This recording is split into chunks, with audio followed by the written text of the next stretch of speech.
راشي چې درته وښیم چې دا یې لیدلی او په ټلویزیون باندې ډېرې ښځې چې بچي شوي دي عمران نامه یې کېښې ده. عمران یو سړی دی، هغه هیڅ صفت پکې نه و سوا د دې نه چې د پیرنګیانو یو لوبه ده چې هغې ته کرکټ وایي، دی د هغې بالر و، غونډس که بیا لږه چېرته ښه غورځول، نور هېڅ نشته، که بل صفت پکې شته. سید نه دی، پیر نه دی، ملا نه دی، اولیاء نه دی، ځواني لږه ښه ده، هغه د پاکستانو ښځو خوښ و.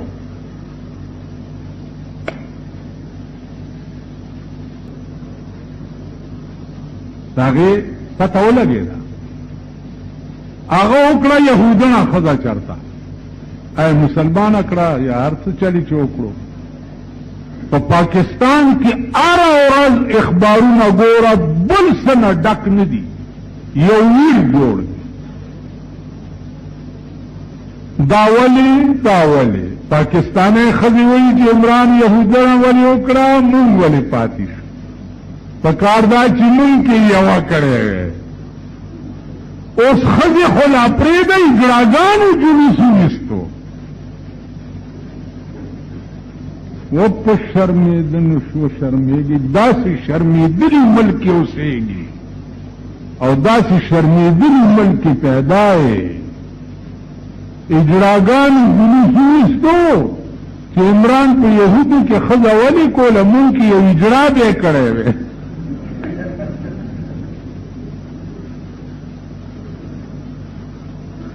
اوس اکړی څه شی دی؟ د هغې فوټو د اخبار کې وګورئ.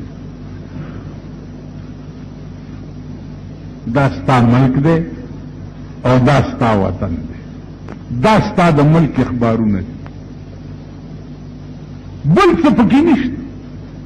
په اخبار کې به دا ونه ګورئ چې پاکستان کې فلانی ترقي وشوه، فلانی جهاز جوړ شو، فلانی بیړه جوړه شوه، دا به ونه ګورئ. فلانی توپه جوړه شوه، فلانی ټینک جوړ شو، په فلانی ملک باندې انشاءالله حملې دپاره تیاری ده، دا به نه ګورئ.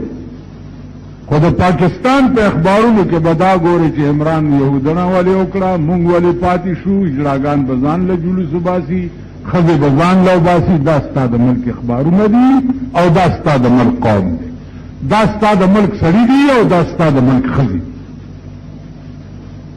په دغه ملک کې مونږ اوسېږو، دا زمون قوم دی او مونږ یې ملیان یو،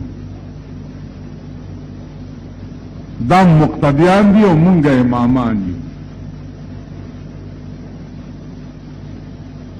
خیال م راغی؟ دغه ګن مونږ پسې ولاړي، دغه ګن مونږ جنازې کوو، د دغه ګن مونږ نکاحونه تړو. پروسه کال مې یو نکاح تړلو، هغه هلک ته مې دا جنۍ دې قبوله کړې ده،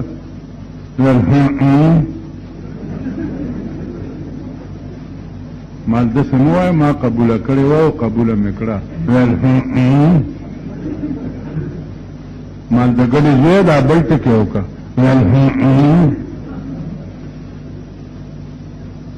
ستا د ملک نوجوان طبقه دومره هم نه پوهېږي. هره ورځ داسې خبرې مې غوږ ته راشي.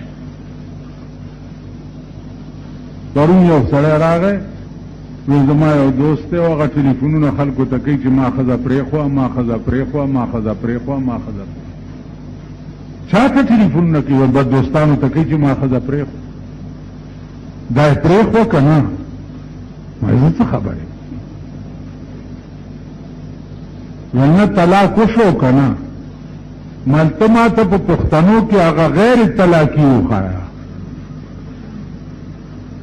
پښتنو کې خو 99% طلاقیان خبرې د پاسه وایي چې زه به طلاقي یم که نه؟